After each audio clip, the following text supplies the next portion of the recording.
Alright guys, before I make this video, I just want to say just because I'm covering this woman does not mean that I vouch for everything that she says. The last time I made a video with this lady in it, you guys came for me super hard in the comment section like I was co-signing everything this woman believes in.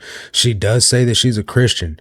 Now, whether that's true or not is up to God. You know, God knows her heart. God knows her transformation and her journey that she's been on. She hasn't always been saved, so she might use some terminology that we don't agree with.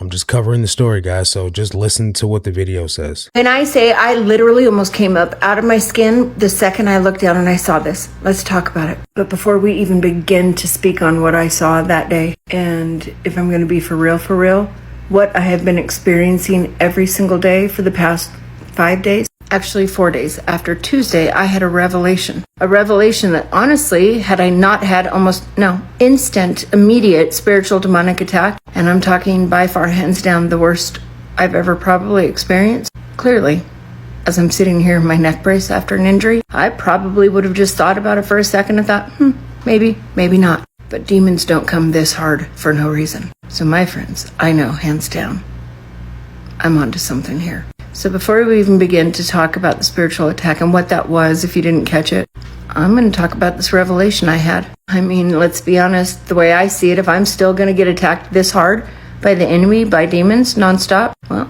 might as well share the revelation that I had. A revelation that, if I'm correct, exposes one heck of a, well, let's just say, well thought out plan that the enemy had in the 80s. And I'm assuming, and looking back now, one of many, not only since the beginning of time, but just during our generations alone. Let's go. Oh, but first things first, Tiki Talk, you know this is purely for entertainment purposes only. All things here, just speculation. Now, although the sinister plans and the tricks and the schemes of the enemy and his demons, they're nothing new.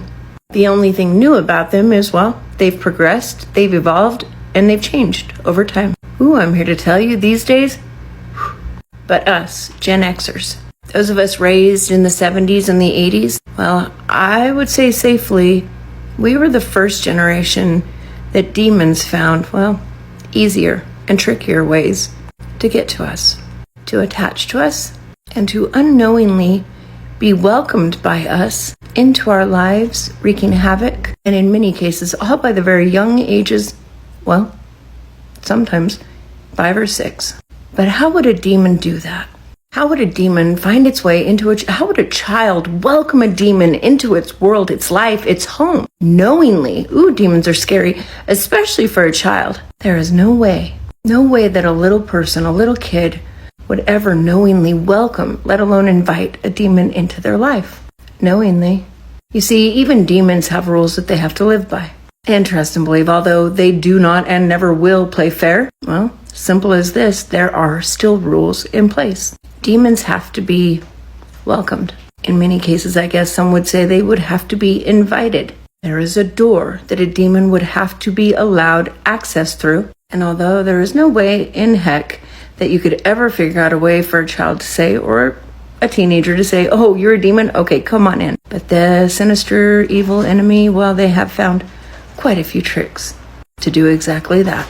Trick us into unknowingly doing just that. Allowing them, welcoming them, and unintentionally inviting demonic entities into our life. Gen X is the generation where, Parker Brothers made summoning demons a toy. No, but seriously, we were the generation where Parker Brothers decided to make summoning demons through Ouija boards.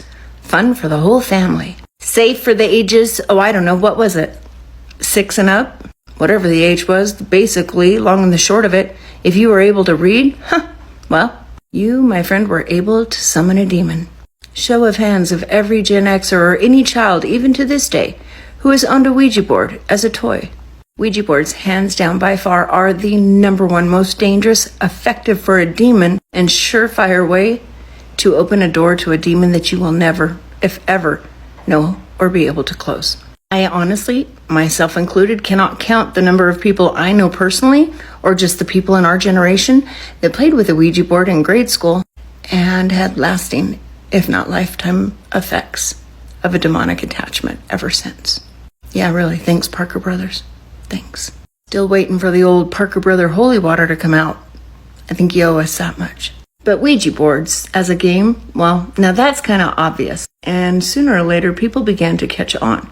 So demons and the enemy had to find other ways. You see, without a host, they're pretty much useless. They hate us because we have bodies. And so they have to find ways for us to unintentionally invite them in. What else? What else could they have done? What other, I don't know, child games would be effective ways for demons to infest this child's life? I have had 2 of them in my closet now for years. And I've had these 2 since the very young age of, I believe, 3rd grade. In fact, you would be very hard-pressed to find a Gen Xer who didn't have one of these, if not multiple. I had 3. I kind of have the heebie-jeebies because right now I'm wondering where in the heck is my 3rd one? In fact, every Gen Xer I know owned at least one. Now, the funny thing here is my entire life, 47 years, never once did this dawn on me. That is until Tuesday, when literally the discernment hit me out of nowhere. Like I said, you would be very hard-pressed to find a single Gen Xer who didn't have one, if not multiple of these as a child, and most likely, like myself, still have them stashed away somewhere in their home. Allow me to introduce you to, well, my first children. This is Kimberly, and this is my son, Stuart.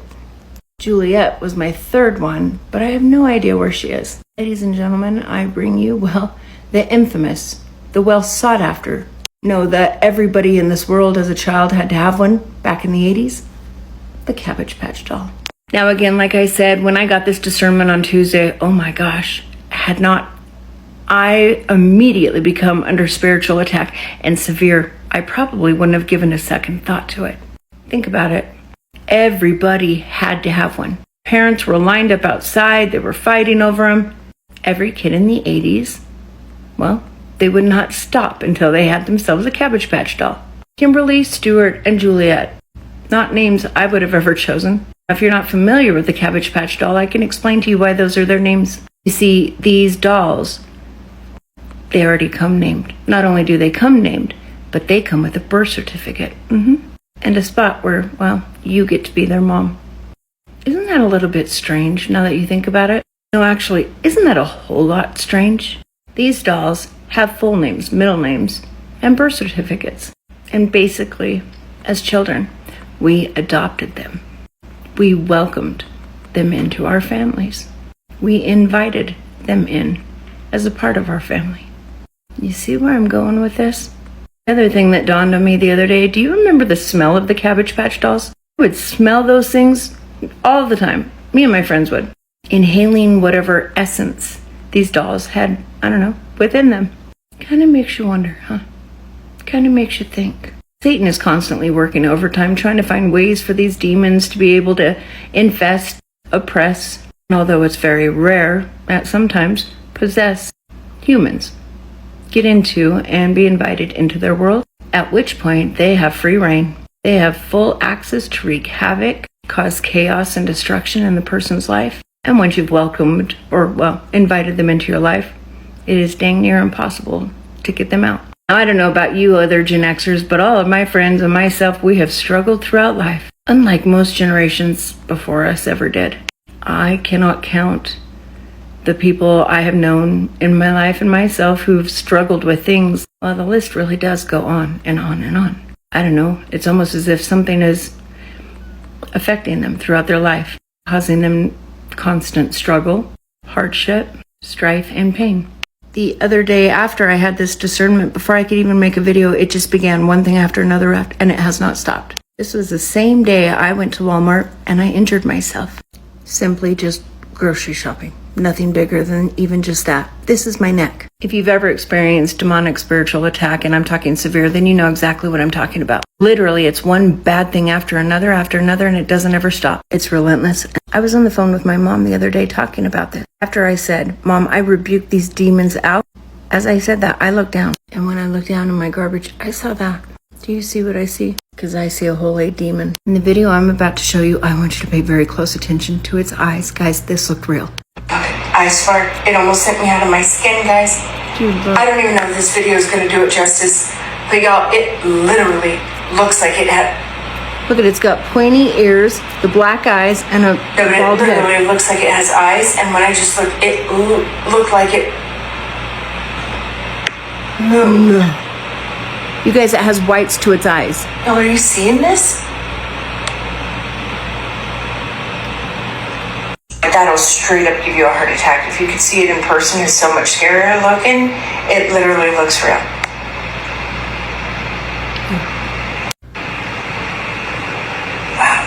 Demonic attack is very real. Demonic oppression and attachment is as well.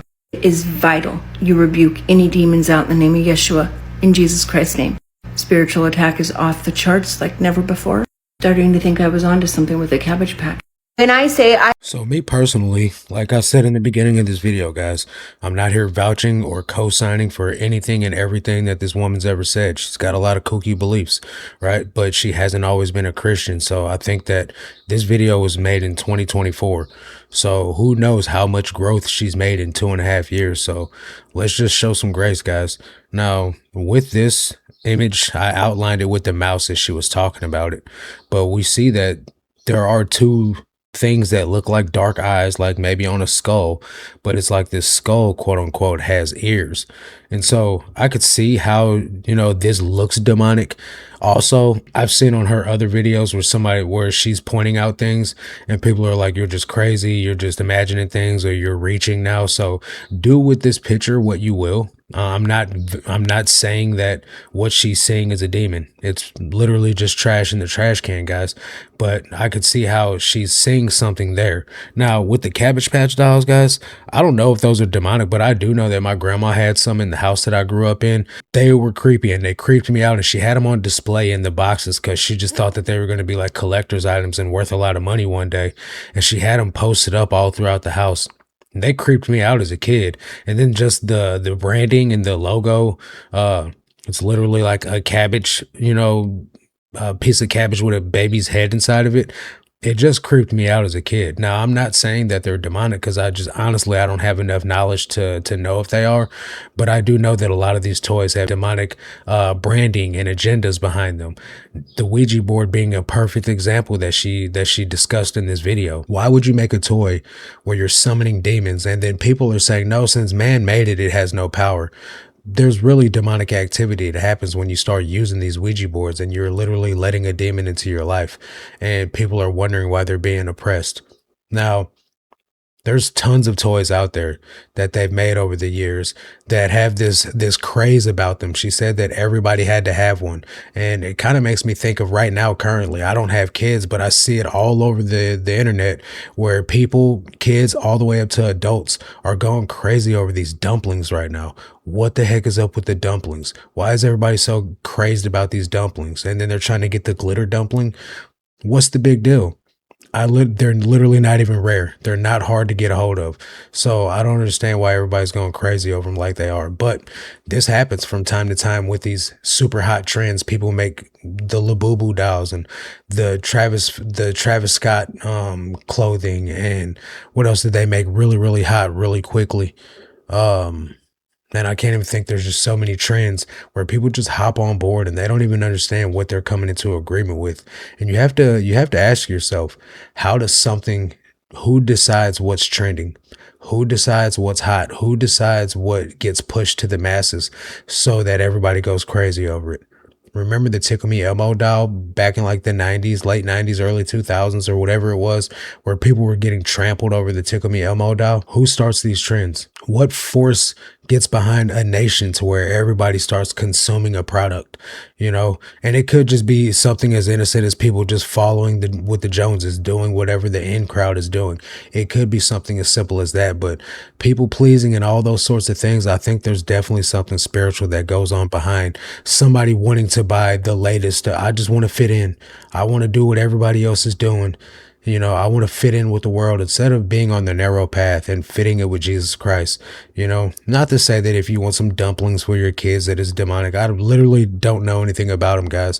But what I do know is that we got to be careful what agendas we come into agreement with, because as she said in this video, the demons need permission. They need legal access somehow to torment you. Right. And so we got to be careful what we do. We got to be careful what we watch, what we see, what are we doing in our life that we don't understand or realize is an open door to the demonic. Right. because literally there's so much secret stuff going on out there right now that we could, unintentionally open a door to the enemy in our life. And luckily, thankfully, there's a name above every name that can prevent or stop or, evacuate demons. I told you guys the other night I saw a black shadow in my bedroom, a figure standing by my wife, and we rebuked it and cast it out in Jesus' name and anointed the place, and I ain't seen nothing since. But the fact is, Jesus is the name above every name. And just because you're a Christian, guys, doesn't mean that you're impervious to this stuff. You have to be aware that there's demonic stuff out here, guys. And if you're walking around just thinking everything's sweet and oblivious, you're not going to know how to protect yourself when something happens. So yeah, guys, let me know your thoughts on this. I'll leave her link in the description. And that way you guys can follow her as well as to give her credit for her work. But I'll catch you guys on the next one. Until then, God bless.